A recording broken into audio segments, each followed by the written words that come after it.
আদনানের প্রেমময় কাব্য বলা শেষ করে নির্মাণের দিকে তাকিয়ে হু হু করে হেসে ওঠে। বাকিরাও নির্মাণের চেহারা দেখে হেসে মজা নিচ্ছে। এদিকে নির্মাণ বেচারা মুখখানা গম্ভীর করেই বলে, কথার কথা বলেছি, কবিতা শোনালে আমার গার্লফ্রেন্ডের সাথে ডেটে যেতে দেবো, কিন্তু তুই শালা যে বড় বজ্জাত, মেয়েবাজ আর হারামি, সেই বিষয়ে সন্দেহ নেই। কত বড় মেয়েবাজ হলে ডেটে যাওয়ার কথা শুনে কবিতা শোনায়? রেসে জিতলে ট্যুরের টাকা তোর। আমি কারোর গার্লফ্রেন্ডের সাথে ডেটে যাচ্ছি না। আদানের কথা নির্মাণ খুশি হয়ে বলে। সত্যি তো? আদান কিছুক্ষণ চুপ থেকে ভেবে জবাব দেয়, না, টাকাটা কোনো গরিবকে দিলে কাজে হবে। তুই সর এখান থেকে। সাথে সাথে নির্মাণের মুখের খুশি হাওয়ায় মিঠাইয়ের মতন মিলিয়ে যায়। আদনান আড়মোড়া ভাঙে। বাকিরা তাকিয়ে আছে তাদের দিকে। সেজান বলে, সত্যি করে বল, কার প্রেমে পড়েছিস? তোর বোনের। আদনানের কথায় সেজান জবাব দেয়, আমার বোন বিবাহিত, তোর নজরে এতটাও খারাপ না। আমি হৃদয়ে যার বাস, সে একটা ধানি লঙ্কা, যার তীব্র ঝাঁজে আমার হৃদয় মাঝে মধ্যে জ্বলে ওঠে। আদনানের কথায় সবাই হাসে। রাহা জবাব দেয়, ঠান্ডা হয় না? হয়, যখন তার দিকে কোমল দৃষ্টিতে তাকাই। মেয়েটা আশেপাশেই আছে। নিশাতের কথায় আদনান কৌতূহল রাখতে বলে, ছবির দিকে তাকাই, আশেপাশে থাকলে তো হতোই। দিনে 4 বার করে চুমু দিতাম। আস্তাগফিরুল্লাহ, ছি ছি ছি। নিশাতের কথায় আদনান ঠোঁট কামড়ে হেসে বলে, আর কিছু জিজ্ঞেস করবি না? সবাই চুপ। আদনানের মুখে লাগাম কম। যখন যেখানে খুশি সেখানেই যা খুশি তাই বলতে পারে, যাকে তাকে মুখের উপর কথা শোনাতে পারে। আদনান বাইকের চাবি খোলাতে খোলাতে বলে, ক্লাসে যাবি না তোরা? সবাই হ্যাঁ বোধকে মাথা নাড়ায়। ক্লাসে যেতে যেতে নির্মাণ বলে, ট্যুরে যাব, কিছু টাকা দিস। প্লেট নিয়ে গেটের সামনে আয়, নিশ্চয়ই দেব। শালা তুই এমন তেতো কেন? ওই যে তোর নানিকে ভালোবাসি সেজন্য। আমার নানি পটল তুলেছে অনেক আগে, সময় আছে, ভালো হয়ে যা আদনান। ভাবছি মেয়েদের ইফটিজিং করা ছেড়ে দেব। মাশাল্লাহ, এভাবেই পরিবর্তন আসুক তোর মাঝে। আচ্ছা, ছেলেদের ইফটিজিং করলে কেমন হয়? ইউনিক না? আদনানের কথা নির্মাণের মুখের কথা উড়ে যায়। হতভম্ব হয়ে তাকায় আদনানের দিকে। নির্মাণের তাকানোতে আদনান হাসে। নির্মাণ তখন আদনানের পিঠে চাপড় মেরে পড়ে। তোর প্রেমিক নারীর কাছে বিচার দেব? ইলমার কথা উঠাতে আদনান বিরক্ত নাক মুখ কুচকে নেয়। গম্ভীর কণ্ঠে বলে, ওর কথা বাদ দে। শালির মেয়ে আমাকে যে অপমান করে, মুখের উপর থ্রেড দেয়। তুই বল, আজ পর্যন্ত কারোর বুকের পাঠা এত বড় হয়নি যে আমাকে থ্রেড দিবে, কিন্তু এই মেলিচা কথায় কথায় থ্রেড দিবে। কি বলে থ্রেট দেয়? হাত ভেঙে গলায় ঝুলিয়ে দেওয়ার, পান থেকে চুন খসলে বলবে খবর আছে। আদনানের কথা নির্মাণ শব্দ করে হাসে। তার হাসি দেখে আদনান ভীষণ বিরক্ত হয়। 2 দিন পর আদনান নির্মাণের সাথে বেরিয়েছে বাইক রেসের উদ্দেশ্যে। সাথে তাদের সিলেক্ট করা লোকেশনে আসে 2 জন। সেজানও আসবে সেখানে। আদনান বাইক থেকে নামতে জয়কে দেখে, যে নিজের বাইকের সামনে দাঁড়িয়ে সিগারেট টানছে। আদনান এক নজর জয়কে পরখ করে নেয়। একটু সাইডে এসে সিগারেট ধরিয়ে সেটা টানতে থাকে। বাকিরা সব ঠিকঠাক করছে। আদনান সিগারেট খাওয়া শেষ করে সবাই রেসের জন্য তৈরি হয়। তার 5 জন বাইকার মিলে রেস করবে। তাদের মধ্যে আছে জয়, আদনান, সাথে তাদের ইউনিভার্সিটির আরো 3 জন ছেলে। সবাই নিজেদের বাইকে উঠে বসে। তৈরি হয়ে বসতে তাদের রেস শুরু হয়। নির্মাণ তাকিয়ে আছে সবার যাওয়ার দিকে। মুহূর্তের মাঝে বাইকগুলো তাদের চোখের আড়াল হয়ে যায়। তবে রাস্তার পাশে সেট করা মিনি ক্যামেরায় তাদের অবস্থান দেখা যাচ্ছে। নির্মাণ চিন্তিত, আদনান জিতবে তো। বাকিরা মিলে ঠান্ডা কোমল পানীয় পান করছে। সেজান নির্মাণের পাশে দাঁড়ানো। নির্মাণ তার গার্লফ্রেন্ডের সাথে কথা বলছিল মেসেজে। সেজান রাস্তার দিকে চোখ বুলিয়ে রেখেছে। নির্দিষ্ট একটা সময় পেরোনোর পর তাদের আসতে দেখে সবাই। আদনান জয় প্রায় আগে পাচ্ছে, কখনো জয় আগে তো কখনো আদনান আগে। দুজনে প্রায় প্রতিযোগিতায় আছে, যে কোনো একজন জিততে পারে। নির্মাণ চিৎকার করে বলে, আদনান জিতবি। ছেলেপেলেগুলো জয়ের নাম তুলছে, কারণ তারা সবাই জয়ের লোক। তাদের জয় জয় স্লোগানের মাঝে আদনান এসে লাল ফিতা ক্রস করে থামে। বাকিরা হতভম্ব হয়ে তাকায়। নির্মাণ চিৎকার করে বলে ওঠে, জিতছে রে, প্রেমিক নারীর আদনান জিতছে। নির্মাণের এমন স্লোগানে সেজান চট করে চর বসায় নির্মাণের কাঁধে। আদনান চোখ রাঙিয়ে তাকায়, নির্মাণ কৃত্রিম হেসে বলে, জিতছে রে, জিতছে, আদনান ভাই জিতছে। সেজান নির্মাণ আদনানের কাছে আসে। আদনান বাইকের হেলমেট খুলে জয়ের সামনে আসে, চোখে মুখে তার তচ্ছিলের হাসি। একটু আগে বাইক রেসে জয় আবরণকে হারিয়েছে আদনান, সেজন্য একটু অহংকার তো মনে আসছে। বিশেষত জয়ের চেলাপেলা গুলো জয়ের নামে গীত গাইছিল, কিন্তু বেচারা জয় আবরণ ৭১ হেরে যাওয়া জয় পাকিস্তানের মতো হয়ে গেছে। আদনানের তচ্ছিলের হাসি দেখে জয় বিরক্ত হয়। আদনান শীষ বাজিয়ে আবরণের উপর নিচ পড় করে। আদনানের এরকম চাহনিতে আবরণ কিছুটা অস্বস্তিতে পড়ে, সেটা স্পষ্টভাবে নিজের চেহারায় স্পষ্ট ফুটে উঠেছে। আদনান কি যেন আনন্দ পেল জয়ের অবস্থা দেখে, পুনরায় শীষ বাজে আবরণের উদ্দেশ্যে বলল, বারবার যারা হেরে যায় তাদেরকে জয় বলে ডাকতে ইচ্ছেই করে না। কথাটা বলে শব্দ করে হাসে আদনান। আবরণ চোয়াল শক্ত করে বলে, জয় বারবার হেরে জায়গা মতো জিতে যাবে, শুধু সময়ের অপেক্ষা। আমার বালটা জিতবি। এক কাজ কর, তোর জয় নামটা পাল্টে নে। বারবার হেরে যাওয়া মানুষকে নিশ্চয়ই জয় বলে ডাকতে ইচ্ছে হবে না। তোর সমস্যা তোর কাছে রাখ, আর তুই কি শীষ বাজিয়ে আমাকে টিজিং করছিস? আদনান হাসি থামায়, আশেপাশে তাকায়, হাত নাড়িয়ে বলে, বিশ্বাস কর ভাই, ইউনিক কিছু ট্রাই করছিলাম। এই ধর, বারবার হেরে যাওয়া লুজারকে একটু ইফটিজিং করা। আমার তোকে দেখে কি মনে হয় জানিস? আদনান বিরক্ত হয়ে জবাব দেয়, কি? লাইফলেস। Nice and attractive. আদনানের কথায় জয় চোয়াল শক্ত করে নেয়। আদনান পুনরায় হেসে জয়কে ব্যঙ্গ করে নেচে বলে, নামটা পাল্টে নিস, লুজার রাখতে পারিস। লুজার আবরণ। কত আবরণ মৃদু চিৎকার করে বলে, এর মূল্য তোকে দিতে হবে। টাকা? আবরণ রেগে জবাব দেয় না, রাগে শরীর কাঁপছে তার। আদনান সেই মজা নিচ্ছে জয়কে নিয়ে। আদনান নিজের টাকাগুলো নিয়ে সেজান এবং নির্মাণকে নিয়ে বিদায় হয়। আবরণ তাদের যাওয়া দেখে ছেলেপেলেদের জিজ্ঞেস করে, তখন আদনান কি নতুন রিলেশনে গেছে? একটা ছেলে বলে, মনে হয় না, বিয়ানা আজাদের সাথে মনে হয় ব্রেকআপ করে দিয়েছে, এখন সিঙ্গেল মনে হয়। না, আদনানের মতো প্লে বয় সিঙ্গেল থাকবে না, নিশ্চয়ই কেউ আছে, প্রকাশ করছে না। কিভাবে জানবো? যে কোনো মূল্যে যে কোনোভাবে ওই মেয়ের ডিটেলস চাই আমার। চেষ্টা করব। চেষ্টা কিসের? ওই মেয়ের ডিটেলস আমার চাই মানে চাই। আবরণ থমকে বলে। কথাটা বলে আবরণ বাইক নিয়ে চলে যায়। ছেলেগুলো তার যাওয়ার দিকে তাকিয়ে আছে। আদনান বাজারে এসে বাইক থামায়, আশেপাশে চোখ বোলা শেষে টাকাগুলো কাকে দেওয়া যায়। আদনান কিছুক্ষণ বসে থাকার পর কিছু পেল না, সেই জন্য বাইকে রেখে উঠে দাঁড়ায়। বাজারে হাটে আশেপাশে দেখে, হুট করে নজরে আসে একজন রিক্সা চালক। আদনান দূরে দাঁড়িয়ে তাকে পরখ করে। লোকটার একটা পা নেই, এক পা দিয়েই রিক্সা চালায়, কিন্তু লোকটার রিক্সায় কেউ উঠছে না। ঠিকই তার রিক্সা ক্রস করে পেছনের রিক্সায় উঠছে। আদনান বেশ কিছুক্ষণ সেটা পরখ করে এগোয়। রিক্সাওয়ালার সামনে যেতেই লোকটা একটা হাসি দিয়ে বলে, সাহেব যাইবেন? হ্যাঁ, যাব। আদনান নিজেও হাসে আওড়ায়। কথাটা বলেই রিক্সায় উঠে আদনান। লোকটা খুশি হয়ে রিক্সা চালাতে শুরু করে। আদনান জিজ্ঞেস করে, আপনার পায়ে কিভাবে এরকম হয়েছে? লোকটা জবাব দেয়, অ্যাক্সিডেন্ট করেছিলাম, তারপর পা কেটে ফালাইয়া দিতে হয়েছে। ডেইলি কেমন চলছে রোজগার? চলে কোনো রকম, মানুষ আমার রিস্কায় উঠতে চায় না তেমন। আদনান জবাব দেয় না, নিজের তাকায়। লোকটা জিজ্ঞেস করে, কোথায় যাবেন সাহেব?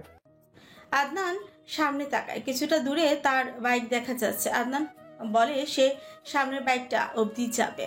লোকটা সেখানে নিয়ে যায়। আদনান রিক্সা থেকে নেমে পকেট থেকে টাকার বান্ডেল বের করে, লোকটার দিকে এগিয়ে দিলে লোকটা হাত দিয়ে ঠেলে দেয়।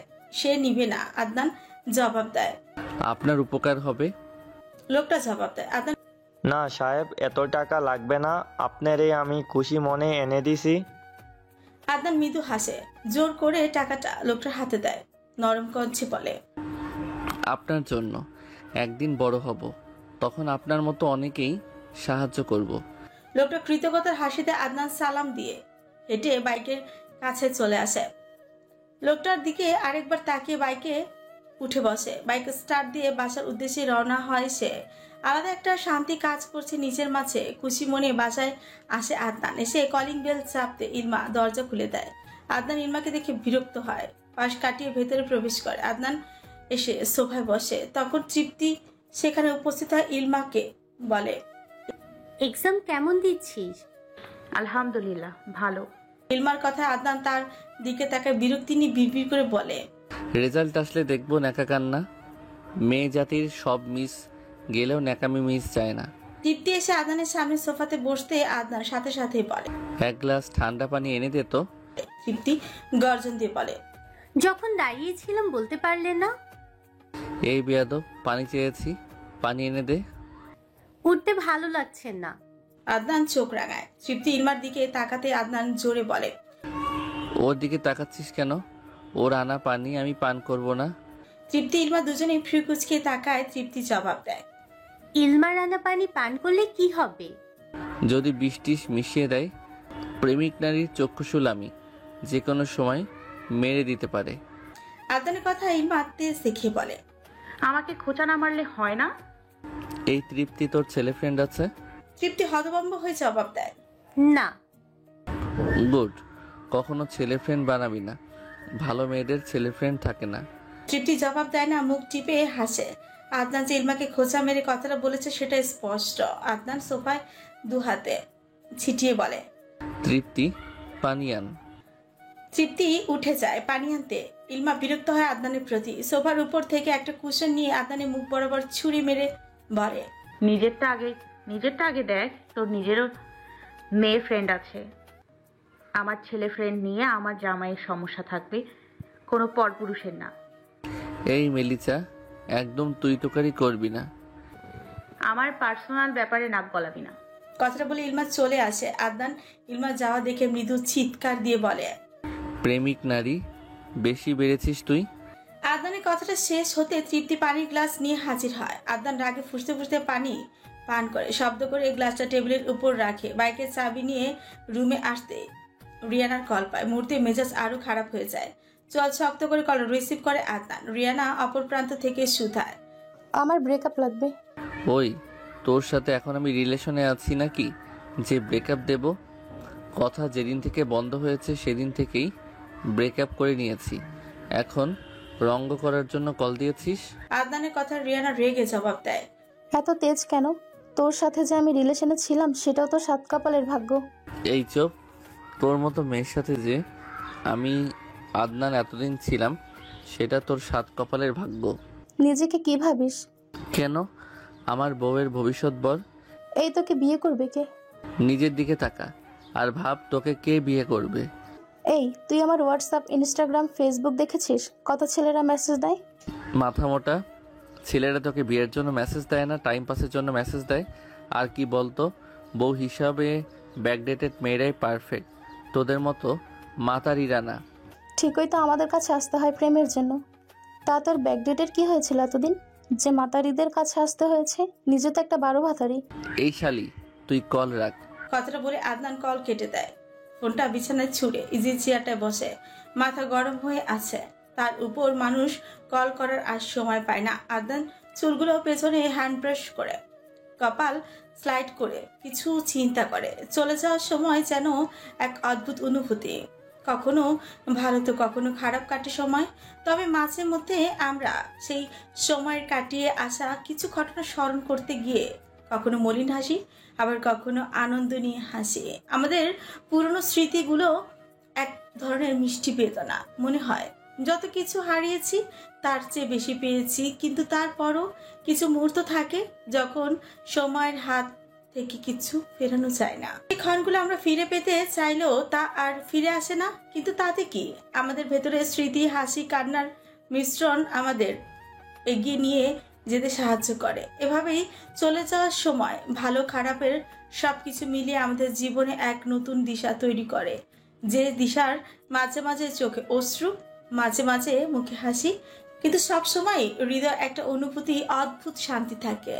তৃপ্তি এবং ইলমার টেস্ট পরীক্ষা শেষ। কয়েকদিনের ভেতর রেজাল্টও দিয়ে দিবে। যেহেতু এক্সাম শেষ, সেই জন্য তাদের কলেজও অফ। ইলমা তৃপ্তি দুজনে আজকে সকাল সকাল ঘুম থেকে উঠেছে। ঈশিতাকে নাস্তা বানানোর কাজে সাহায্য করেছে দুজনে। ফাইজা কিচেনে আসেও নি। চট্টগ্রাম থেকে আসার পর থেকে ফাইজা নিজের মতোই থাকে, তেমন কারোর সাথে কথাবার্তা বলে না। ইলমা যেখানে সেখান থেকে 10 হাত দূরে থাকার চেষ্টা করে, তবু খাবার টেবিলে বা নাস্তা খেতে বসলে মুখোমুখি হতেই হয়। তবে দুজনের একজনও কেউ কারোর সাথে কথা বলে না। ইনান শেখ নাস্তা খেতে তারেক মাহমুদের পাশে চেয়ারে বসেছেন। বাকিরা চুপচাপ নাস্তা খাচ্ছে। চামচ আর পানি ঢালার আওয়াজ ছাড়া তেমন কোনো শব্দ হচ্ছে না। বলা যায় সবাই নীরবভাবে নাস্তা খাচ্ছে। এরই মাঝে ইলমা ইনান শেখকে বলে, বাবা তুমি ফ্রি আছো কবে? মেয়ের কথা ইনান শেখ জবাব দেন, ফ্রাইডে ছাড়া তো ফ্রি নেই। ইলমা জবাব দেয় না। বাকিরা তার দিকে তাকায়। আদনান একবার ইনান শেখকে তো আরেকবার ইলমাকে পরখ করে। তখন তারেক মাহমুদ বলেন, কোনো কিছু লাগবে? ইলমা মাথা নাড়ে আওড়ায়, ওই নতুন বাড়ি দেখবো। তখন ইনান শেখ বলে, একেবারে কমপ্লিট হলে যেও। এখন তো পসিবল না, দিনের বেলায় ছেলেপেলে কাজ করে, শুক্রবার দিন এমনিতেও সময় চলে যায়, টের পাওয়া যায় না। অস্পষ্ট স্বরে বলে, আচ্ছা। বাকিরা খায় মনোনিবেশ করে। আদনান ইলমার মুখের দিকে তাকিয়ে আছে। পরক্ষণে বিরক্তি নিয়ে বিড়বিড় করে বলে, নাটকের শেষ নাই। নাস্তা শেষ হতে তারেক মাহমুদ এবং ইনান শেখ বেরিয়ে যায়। ইজাজও তার স্কুলের জন্য তাদের সাথে যায়। ঈশিতা ফাইজা কিচেনে, তৃপ্তি তার দাদির সাথে রুমে গেছে। ইলমা এসে সোফায় বসে। আদনান পানির গ্লাসটা টেবিলে রেখে ইলমার সামনে আসে। আদনানকে দেখে ইলমা বিরক্ত হয়। আদনান নিজেও মুখশ্রীতে বিরক্তি একটা ভাব ফুটিয়ে তোলে। দুজন দুজনকে দেখে বিরক্ত। আদনান ইলমার সামনে সোফায় বসতে বসতে বলে, বাড়ি দেখতে যাবি? নিয়ে যাওয়ার মতো কেউ নেই, তাই যাবো না। আমার সাথে যাবি? আদনানের কথা ইলমা হকচকিয়ে যায়। সন্ধিয়া দৃষ্টিতে তাকায়। ইলমার বিশ্বাস হচ্ছে না এটা আদনান। বেটা তো এত রূপ কিভাবে দেখায়? ইলমার অবস্থা বুঝে আদনান গভীর কণ্ঠে বলে, সেদিন আমার সেবা করার জন্য ধরে নে, এটা তোর জন্য উপহার। তুমি কৃতজ্ঞতা স্বীকার করছো? আমি তো ভেবেছিলাম 1 নম্বরের অকৃতজ্ঞ। এই মেলিচা, মুখ সামলে কথা বল। মুহূর্তে রেগে উঠে আদনান। ইলমা মুখ বাঁকিয়ে বলে, এই রাখবি না। ইলমার কথা আদনান রেগে প্রত্যুত্তরে বলে, কথাবার্তা ঠিকঠাক করে বলবি, না হলে খবর আছে। এই কথায় কথায় থ্রেট দিলে তোর খবর আছে। তুই আমাকে তুই তুকারি করছিস কেন? তাহলে কিভাবে বলবো? ওগো শুনেছো, শুনে যাও, এভাবে বলবো? বেয়াদব একটা। সবই ছেলে ফ্রেন্ড রাখার পার্শ্ব প্রতিক্রিয়া।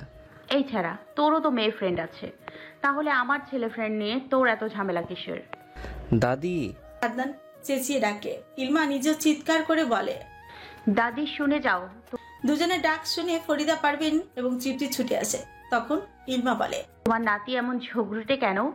দাদি মেলিচাকে বলো মুখ সামলে কথা বলতে, না হলে চর থাপ্পড় খাবে। নিজের মুখ সামলে রাখো, আমার পার্সোনাল ব্যাপারে নাক গলাবে না। পার্সোনাল ব্যাপার? My foot. মেয়ে মানুষের আবার কিসের ছেলে ফ্রেন্ড? তৃপ্তি যে ছেলে ফ্রেন্ড নেই তাতে কি হয়েছে? এই তোমার মেয়ে ফ্রেন্ডদেরও তো ছেলে ফ্রেন্ড আছে। তুমি নিজের দিকে একবার দেখো।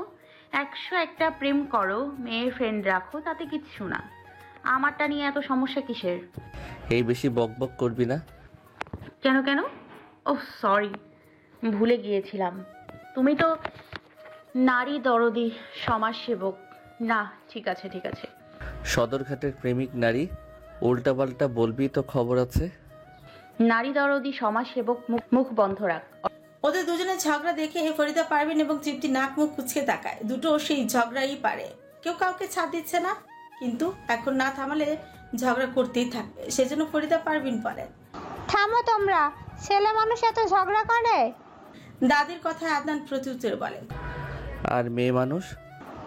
ওরা একটু ঝগড়ুটে হয়। সবই ছেলে ফ্রেন্ড রাখার পার্শ্ব প্রতিক্রিয়া। কথাটা বলে আদনান উঠে দাঁড়ায়। ইলমা কুশন আদনানের দিকে ছুঁড়ে মারে। আদনান সেটাই হাতে নিয়ে ইলমার মুখ বরাবর ছুঁড়ে মারে। দুজনে ঝগড়াঝাটি দেখে ফরিদা পারভিন কপালে হাত দেন। ইলমা কুশন হাতে নিয়ে আদনানকে বলে, অসভ্য একটা। আদনান কথা বাড়ায় না, সে নিজের রুমে চলে যায়। ইলমা তার যাওয়ার দিকে তাকিয়ে রাগে এই আদনানের খোঁচা মারা কথা এ জীবনও যাবে না। ইলমার ইচ্ছে করছে তার ছেলে ফ্রেন্ডদের সাথে যোগাযোগ বন্ধ করে দিতে। নিজের মেয়ে ফ্রেন্ড আছে, সেসবের সমস্যা নেই, তারটা কেন এত সমস্যা?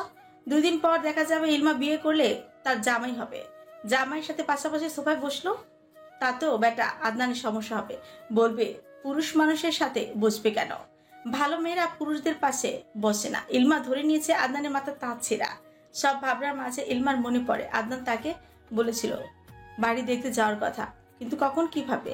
দিনের বেলায় যাওয়া যাবে না, রাতে তো একেবারেই না। ইলমা আড়মোড়া ভেঙে উঠে তার এসব নিয়ে আজ ভাবছে না সে।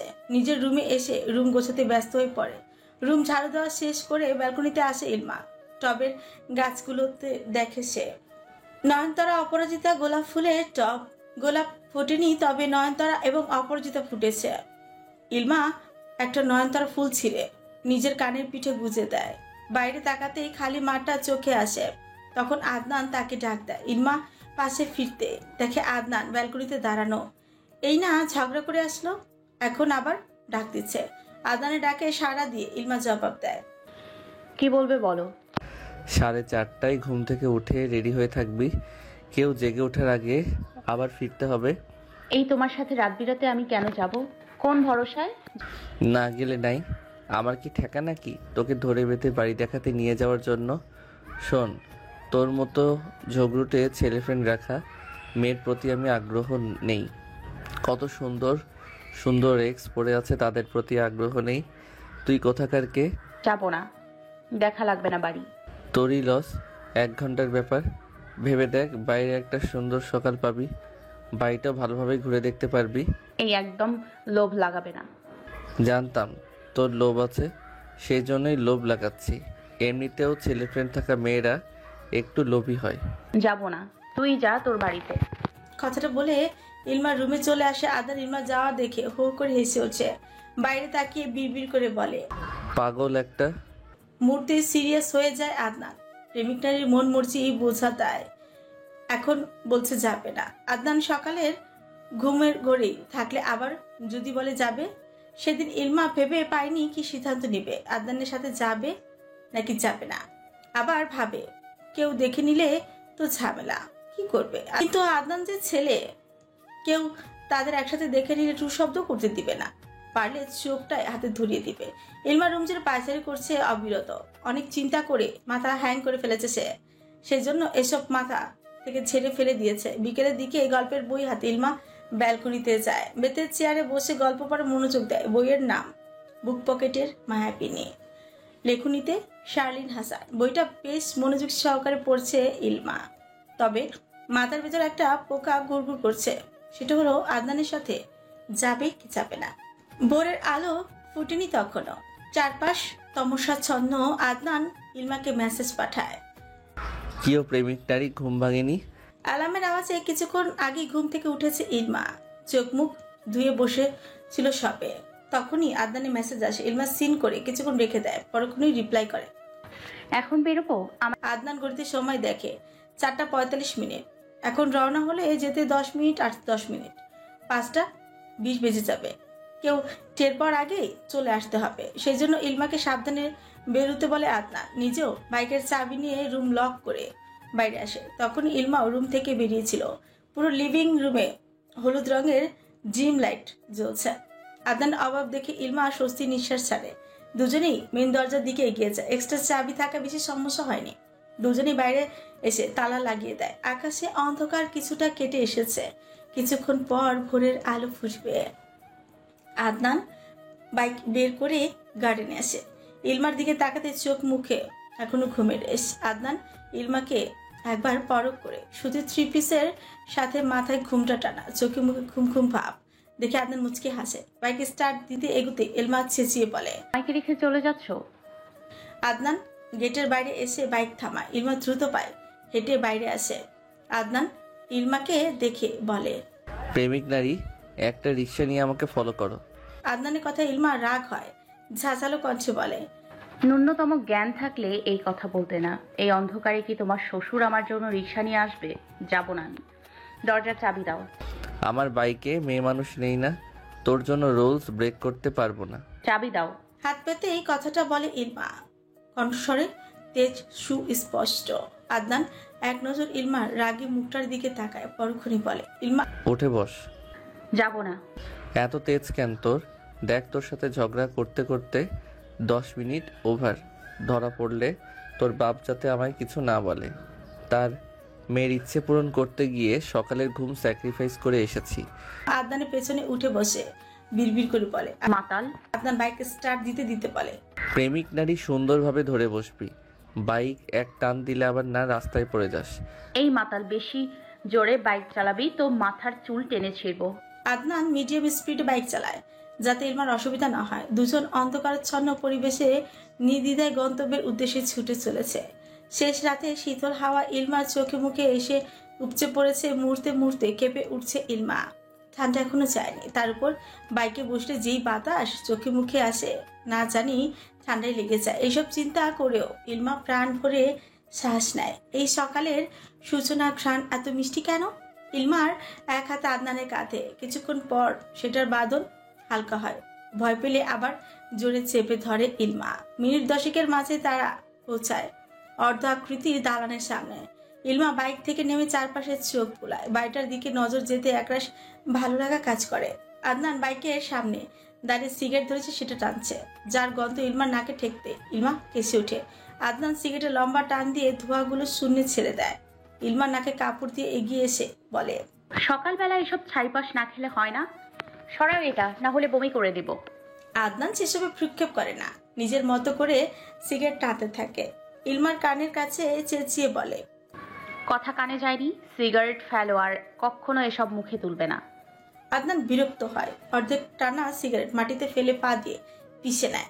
চকিতে তাকা ইলমার দিকে মৃদু হেসে বলে, আমি সিগারেট খেলে তোর কি সমস্যা? এসব খেয়ে লাভ কি? নিজের ক্ষতি আর টাকা নষ্ট, এছাড়া আর কি? এত লাভ করে কি করব? বেশি দিন বাঁচবে, এখন সবকিছু হেলা ফেলা মনে হয়, সেজন্য নিজের ক্ষতি নিজে করছো। একটা সময় দেখবে বাঁচার তীব্র আকাঙ্ক্ষা সৃষ্টি হবে, তখন ভাবে সিগারেট একটু কম করে খেলে হয়তো আর একটু আয়ুকাল বেঁচে থাকতো। আরে প্রেমিক নারী ভালো জ্ঞান দিতে পারে দেখি। শোন মিলিচা, তোর জ্ঞান তোর কাছে জমা রাখ, এসব জ্ঞান আদনান মাথায় রাখে না। ইলমা জবাব দেয় না। আদনান দু হাত বুকে গুজে ইলমাকে দেখছে। ইলমা হেঁটে হেঁটে বিল্ডিং এর চারপাশ দেখছে। প্রকৃতি তখন শীতল, চারিদিকে আজান পড়ছে। ইলমা এগিয়ে এসে আদনানের পাশে দাঁড়ায়। হুট করে ইলমা বলে বসে, আশেপাশে মসজিদ আছে? জানি না। সত্যি নেই? মসজিদ দিয়ে কি করবি? নামাজ পড়বো। বাড়ি গিয়ে পড়িস, দেরি করতে পারবো না। না, তুমিও নামাজ পড়বে মসজিদে। পারবো না। কয় বছর হলো সেজদা দাও না? সেটা তোর জানতে হবে না। সৃষ্টিকর্তা মানো তো? আদনান নিশ্চুপ। ইলমা একটা দীর্ঘশ্বাস ছাড়ে। চারপাশে আজানের ধ্বনি কানে বাজছে। ইলমা আদনানের চোখের দিকে তাকায়। আদনান অন্যমনস্ক। কারোর মাঝে এই বাসায় ফেরার তাড়া নেই, যেন এই জায়গায় এই সময়টা থেমে যাক, আরো কিছুক্ষণ সুন্দর মিষ্টি শীতল সকাল উপভোগ করা যাক। আকস্মিক ইলমা বিশেষ আবদার করে বসে, যেটা মানা আদনানের পক্ষে অসম্ভব কিছু। তবুও ইলমা সাহস করে পারে, আজকে মসজিদে নামাজ পড়তে যাবে প্লিজ। তোর কথা আমি কেন শুনবো? আদনানের কথা ইলমা খানিক ভেবে জবাব দেয়, না, না শুনলেও সমস্যা নেই, মর্জি তোমার, অনুরোধটুকু আমার। আদনান কথা বলে না, সোজা বাইকে উঠে বসে। ইলমাকে বলে, বাড়ি আর দেখবি না? বাইকে উঠে বস। ইলমা মাথা নাড়ায়। আদনানের পেছনে বসে। তখন আদনান ইলমাকে বলে, তোর ঠান্ডা লাগছে? ইলমা মাথা নাড়ায়। আদনান বুঝতে পারছে না কেমন ঠান্ডা পড়েছে, তা কারণ তার পরনে জ্যাকেট আছে। ইলমা আদনানের কাঁধে হাত রেখে বলে, বাইকে স্টার্ট দাও। এখন কিন্তু জোরে চালাবো বাইক, বাতাসে জ্বর চলে আসবে। আরে আসবে না। এই চুপ, তুই বড় না আমি বড়? তুমি? তাহলে? বয়সে বড় তুমি, কিন্তু বুদ্ধিতে বলদ একটা। প্রেমিক নারী মুখ সামলে কথা বলবি। পারবো না। সবই ছেলে ফ্রেন্ড রাখার পার্শ্ব প্রতিক্রিয়া। আদনান ইলমাকে ধমকে বলে। এবার ইলমা আদনানের মাথার চুল টেনে ধরে। আদনান ইলমার হাতের মুঠো নিজের চুল ছাড়িয়ে নিতে নিতে বলে, দেখ কত অধপতন তোর, সাহস বেশি বেড়ে গেছে না? কথায় কথায় খোঁচা মারবি না। তুই তোকারি করবি না। ইলমা চুপ। আদনান কথা না বাড়িয়ে গায়ের জ্যাকেটটা খুলে ইলমাকে দেয়। ইলমা বিরক্ত হয়, সেটা গায়ে জড়িয়ে নেয়। এক হাত আদনানের কাঁধ ধরে রেখেছে। আদনান বাইকের লুকিং গ্লাসে এক নজর ইলমাকে দেখে ছোট কামড়ে হাসে। পরক্ষণই বাইকে স্টার্ট দেয়। ভাবছে তার 5 বছরের রুলস আজকে ভেঙে গুড়িয়ে দিল। শেষমেশ মেয়ে মানুষ বাইকের পেছনে বসল। আদনান নিজের অধঃপতনের কথা ভেবে মৃদু হাসে, অথচ তার দীর্ঘশ্বাস ফেলার কথা ছিল। কিছু কিছু সঙ্গ ভালো কিছু বয়ে আনে, আবার কিছু কিছু সঙ্গ সর্বনাশ ডেকে আনে, যেমনটা আদনান এবং ইলমার ক্ষেত্রে। এই দুজনের সঙ্গ দুজনের জন্য বিপরীত কিছু। আদনানের ক্ষেত্রে সেটা ভালো কিছু বই আনলেও ইলমার ক্ষেত্রে সর্বনাশ বই কিছুই না। আদনান সূক্ষ্ম দীর্ঘশ্বাস ছাড়ে, মনকে মানায় তার জীবনে একটা সুন্দর সকালের সূচনা হবে আজ একজন শুদ্ধ এবং পবিত্র নারীর হাত ধরে। এটা আশীর্বাদ ছাড়া আর কি। আদনানের মাঝে আলাদা ভালো লাগা কাজ করছে। এই শুদ্ধ এবং পবিত্র নারীর সঙ্গটা জীবনের শেষ পর্যন্ত থাকলে কি খুব ক্ষতি হবে? কিন্তু বাস্তবতা সম্পূর্ণ আলাদা। আদনানের কথিত পবিত্র নারী তার সাধ্যের বাইরে। ইলমা পুনরায় সকালে ঠান্ডা হাওয়া গায়ে মাখে, শরীর মন দুটোই যেন প্রাণবন্তর হয়ে উঠেছে। আদনান বাইক এনে থামায় একটা মসজিদের সামনে। দোতলা বিশিষ্ট মসজিদ, নিচের তলায় ছেলেরা নামাজ পড়ে, উপরে মহিলাদের জন্য। মসজিদ গেটে সামনে বাইক থামিয়ে ইলমাকে নামতে বলে। ইলমা আদনানের কথা অনুযায়ী বাইক থেকে নামে। কোনো কিছু বলার মতো শব্দ খুঁজে পাচ্ছে না। এটা সত্যি আদনান ইলমার কথা রেখেছে? ইলমার চোখে মুখে মুগ্ধতার রেশ। আদনান কিছুটা আর চোখে ইলমাকে পরখ করে নেয়। পরক্ষণই তাড়া দিয়ে বলে, যা, নামাজের সময় চলে যাবে। তুমি পড়বে না? আদনান চুপ। ইলমা পুনরায় বলে, নামাজ পড়ে দেখো, শান্তি লাগবে, মনটা হালকা হয়ে যাবে। যা, তোর মন হালকা করে আয়, আমারটা নিয়ে ভাবতে হবে না। ইলমা হতাশ হয়। আদনান এত সহজে হার মানবে না, খারাপ পথ থেকে এত সহজে ফিরবে না। কিন্তু ইলমা জোর করার অধিকার নেই। শুধু মনে মনে একটা প্রার্থনা, বিশেষ কেউ আসুক আদনানের জীবনে, যে তাকে সঠিক পথে আনবে, যার কথা আদনান একটু হলেও শুনবে। আদনানের ভালোর জন্য সেই বিশেষ মানুষটার আসা খুব প্রয়োজন। ইলমা মলিন হেসে বলে, নামাজ পড়ার জন্য জোর করব না, মর্জির অধিকার তোমার, আনুষঙ্গিক অনুরোধটুকু আমার। আদনান নিশ্চুপ। কয়েক মুহূর্ত কেটে যাওয়ার পর আদনান স্মিত হেসে বলে, আচ্ছা, পড়লাম নামাজ, তুই খুশি? ইলমা আদনানের প্রশ্নের জবাব দেয় না, নতুন করে আদেশ করে, আগে পকেট থেকে সিগারেট আর লাইটার ফেলে দাও। কথায় চোখ রাঙায়। ইলমা সেসব তোয়াক্কা করে না, পুনরায় বলে, ফেলে দাও। পারবো না। কসম খোদার, সিগারেট না ফেলে মসজিদে প্রবেশ করলে মাথা ফাটিয়ে দিব। এই, একদম কথায় কথায় হুমকি দিবি না। পকেট থেকে সিগারেট ফেলো। আদনান বিরক্ত হয়। ইলমার কথা মতো আদনান লাইটার আর সিগারেটের প্যাকেট বের করে সেগুলো ছুঁড়ে ফেলে। দুজন দুদিকে অজু করতে চলে যায়। ইলমা অজু সেরে দোতলায় চলে যায়। আদনান নিচতলায় অজু সেরে মসজিদে প্রবেশ করতে দেহটা যেন হালকাই হয়ে যায়। আলাদা একটা শান্তি অনুভব করছে সে, একেবারে আলাদা শান্তি। গত 3 থেকে 4 বছরেও এই শান্তি অনুভব হয়নি তার। বলা যায় মসজিদেও আসেনি সে, নামাজ পড়েনি, প্রাণ ভরে শ্বাস নিয়ে জামাতে নামাজ আদায় করেছে। যার নামাজে বসে মুচকি হেসে মোনাজাত ধরে। বাসায় ফিরতে হবে, সেই জন্য নামাজ শেষ হতে বেরিয়ে আসে আদনান। ইলমাও তখন দোতলা সিঁড়ি বেয়ে নামছিল। আদনানকে এক নজর দেখে মুচকি হাসে ইলমা। মাথায় টুপি দেওয়াতে অন্যরকম লাগছে। আদনান নামাজ আদায় করেছে, এ যেন অলিক শুভ। দুজন মুখোমুখি হতে আদনান বলে, তাড়াতাড়ি চল, তোর বাপ জানলে আমাকে শাসাবে। আসছি তো। দুজনেই বাইকে উঠে বসে। এবার আদনান একটু জোরে বাইকে টান দেয়। মিনিট 5-এর মাঝে তারা পৌঁছে যায় বাসায়। আদনান ইলমাকে দরজার চাবি দিয়ে বাইকের জায়গায় রেখে দেয়। ইলমা দরজা খুলে পা টিপে টিপে নিজের রুমে চলে যায়। দরজা লক করে স্বস্তি নিঃশ্বাস ছাড়ে। মুহূর্তেই চোখে ঘুম ভিড় করতে বিছানায় গা এলিয়ে দেয়। একটা সুন্দর সকালের গল্প স্মৃতির পাতায় জমা থাকবে, না হয় ধুলোবালিতে আবছা হয়ে যাবে, তবুও মনের একটা কোণে একটা মুগ্ধতায় ঘেরা থাকবে। সেই সুন্দর সকালের নাম একটি অলিক ধ্রুব।